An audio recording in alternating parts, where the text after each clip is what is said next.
It's Astrology Roast. I think it needs to sound like a shitty intro, like a funny shitty intro.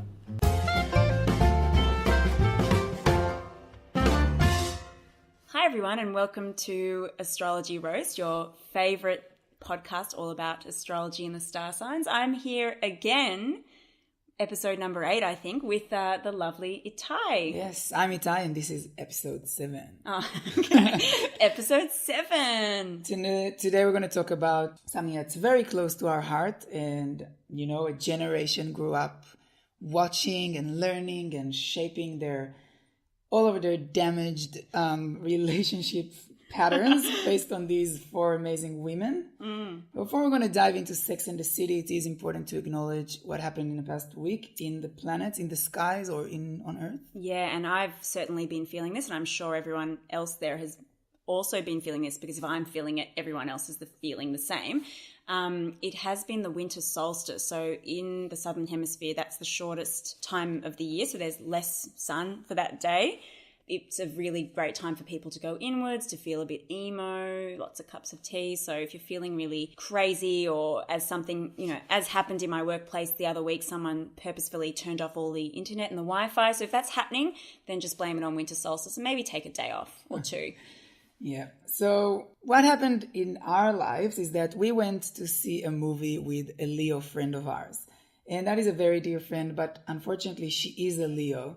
And as Leos, they walk around Earth assuming everything's going to work out for them. They walk around Earth assuming everyone's out to help them. And she told us, let's go to see the Amy Schumer movie. And we said, sure, let's go. And we went to the cinema. And there was no Amy Schumer movie. It was actually not even showing until like a few days later. But she was like, oh, I thought every movie just shows every day at the same time. It's like, oh, my bad. My bad. Yeah. Well, we're like, you're right. You're a Leo. Sometimes it works out for you, but sometimes you're just missing flights and, nothing works out. But we ended up going back to her house, and instead we just watched 2 episodes of Sex and the City. And we couldn't help but wonder... I got to thinking and couldn't help but wonder, are Leos actually just white privileged men trapped into other people's body? They just assume that it all is well, like there can never be wrong. There can never be a time where they rock up to a cinema and, they just say, oh, I'm here to watch the Amy Schumer movie. And the person will be like, oh, it's not showing, but sure, there's one available cinema, like we'll just play it for you because you're a Leo. I'm pretty sure this Leo had already ordered snacks and chocolates for the film as well, which was showing 4 days later.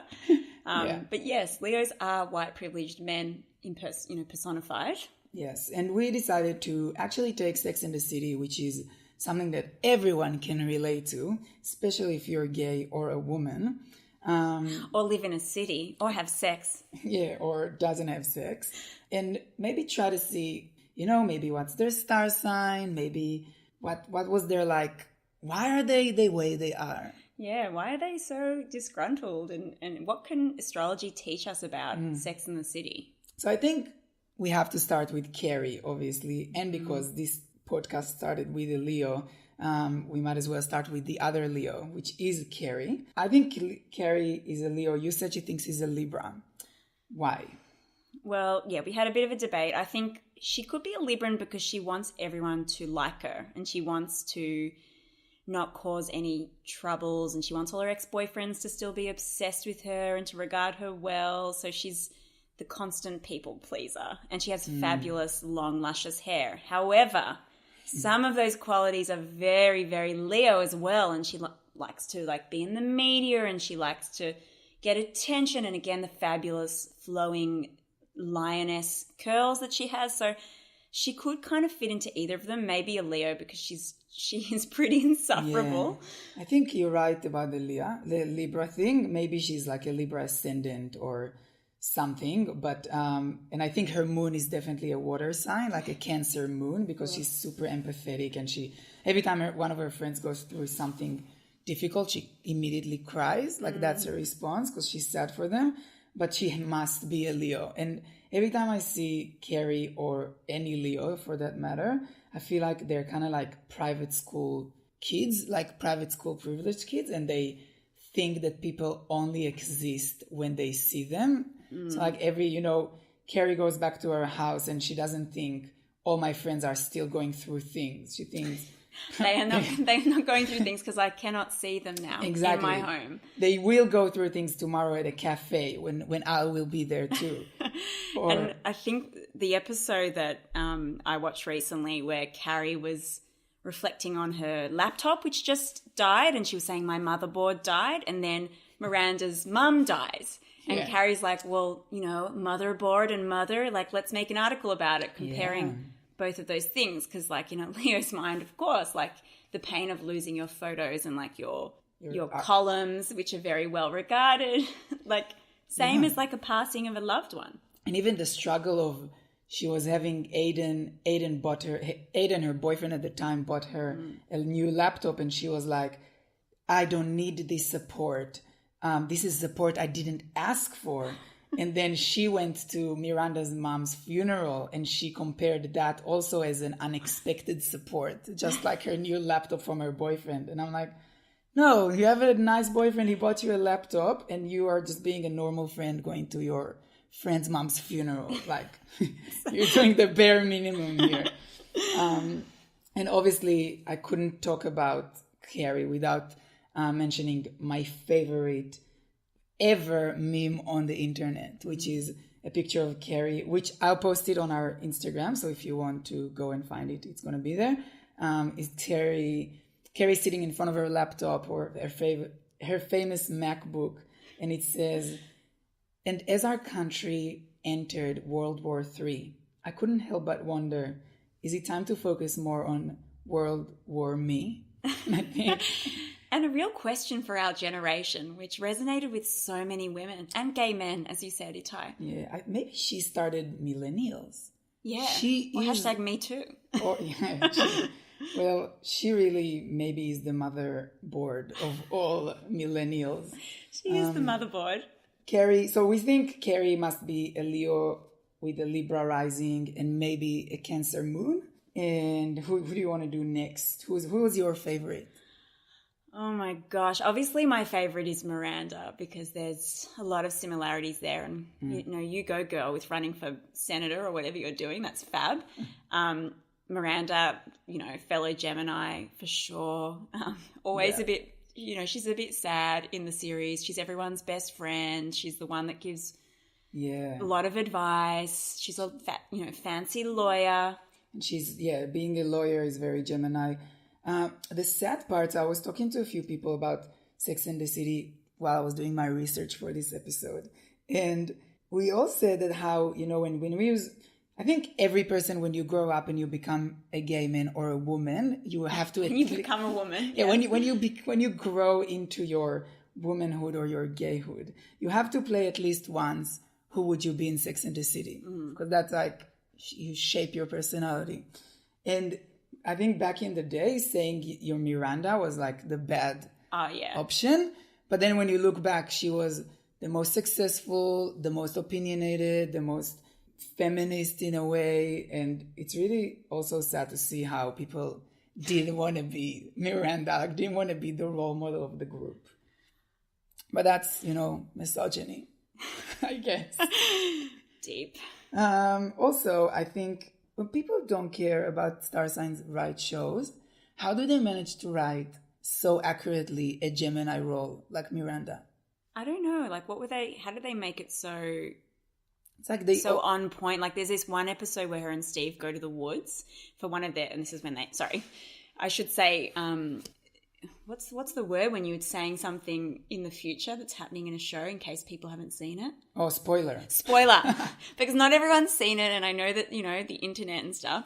So, spoiler alert, Steve and Miranda get back together and break up a couple times, then get back together. Anyway, they go to the woods together on their honeymoon, and Steve's like, we're going to just have time for ourselves, and we're just going to love each other and stare into each other's eyes. And Miranda's going like freaking out, and she's running out of the woods going, my battery's about to die, and I'm freaking out, get me the fuck out of this woods. And so she's a Gemini. She needs to connect, she needs to be around people, but she's definitely a Virgo moon because she can't do emotions, and she says that a few times even when she calls Carrie to tell her my mom died, she's like, I'm fine. Okay, I gotta go. Hanging up the phone and like going to buy a new bra for the funeral. And also even when she gives birth and she's like, she asks Carrie to tell the nurse off every time she's cheerleadering her. She tells her, I don't want to have Steve. He's too emotional. Like, I don't want to have him in the room. Which obviously we need to say that Steve, I would say one of my favorite characters on the show, is a Cancer. Because he's just so emotional. Yeah. And I also think that Carrie might have a Cancer moon because she really loves her apartment. Yeah, she does love and her she really loves New York. Yeah, she loves New York. She loves to have a night in New York. For Miranda, I think we can continue to... I don't like Charlotte, so I'm going to keep her to the end. Charlotte's like posh spice of Sex and the City. Okay, let's get Charlotte out of the way. Charlotte is a Virgo. I know people think we hate Virgos, but it's so not true because we have really close people that are Virgos close to us. So good on us. Good on us. Yeah, we voted for a Virgo once. But yeah, Charlotte is a Virgo because she's obviously so uptight. So uptight. She has benchmarks. She like, I'm 30 and I'm not married. Also, when she decides to be Jewish, she goes full hog. Yeah. Goes into it, trying to doing all the things. Chill out, Charlotte. Chill out. Thousands of years of history. Take your time. And also when she has that thing with Trey's mom and so Trey, she's married to Trey and he's like the whitest, most Anglo man in the world. He's really sweet. He had great hair. He had great but he was also obsessed with his mom. And then she wants to get his mom out of the house, and in the middle of the night the mom comes to rub his chest and then they get into a fight, and in the heat of the fight Charlotte's like, I'm gonna decorate this house just as I want to. And instead of saying fuck off or go away or you're annoying, she's like, I will decorate as much as I want. She means well. But why are they friends with her? She always feels like, why is she there? It is weird. Why is Samantha? Do you think Samantha and Charlotte would ever hang out one-on-one in any context in that show? No, not at all. They're just connected by the glue. Well, yeah. Well, the glue is obviously the Leo. Yeah, Carrie. It's so true. But Charlotte, I don't mind suffering her presence for 6 seasons, if only for my favorite quote that was ever said by a fictional character, and that is said by Charlotte. Maybe men could be this fun thing we play with, and we can be each other's soulmates. Oh, wow. She's so beautiful. She is, and it's really... And they are each other's soulmates. They are. Because they think they all end up alone. Do they? Oh, no, maybe not. No, you're right. Some of them don't. I think none of them end up alone, but they do have each other. They do have each other, and and that's so nice. Nice. They talk about a lot of deep things. They talk about deep things. They talk about how Samantha lost her orgasm on the train, and yes, Charlotte's obsession with flower decoration, which was another metaphor, I might add. So Samantha losing her orgasm was also another metaphor for losing someone that you love. It was the same episode when Miranda loses her mum. So obviously Samantha, who can't deal with her feelings, loses her orgasm. So there's a lot of really, really, esoteric, murky metaphors that are being used. Yeah. It's very deep, very layered. Very deep. And anyone can relate to that metaphor of losing something. If someone watches this episode and they happen to lose a parent the same week, or they happen to lose their phone, or you can relate to any character. Samantha. Well, yeah, we also had a bit of a chat around this because Samantha's obviously the most sexual of the characters, and she was the most progressive character, and back in the day that was huge, that she was talking openly about sex and having lots of sex and actually enjoying it. Yeah. So I thought my head went to Scorpio, but then Itai, you said Aries, which I kind of now think might be a bit more accurate because she's super headstrong, she's assertive, she's driven, she's impatient, and she's got a wicked one-liner sense. So she always knows exactly how to She's a snappy girl. Snappy. She knows what to say. I think she's also not the funniest, because Miranda is obviously the most sarcastic and funny, or to my taste, of humor. But Samantha has the best, one-liners. And also, her dedication, like she never does it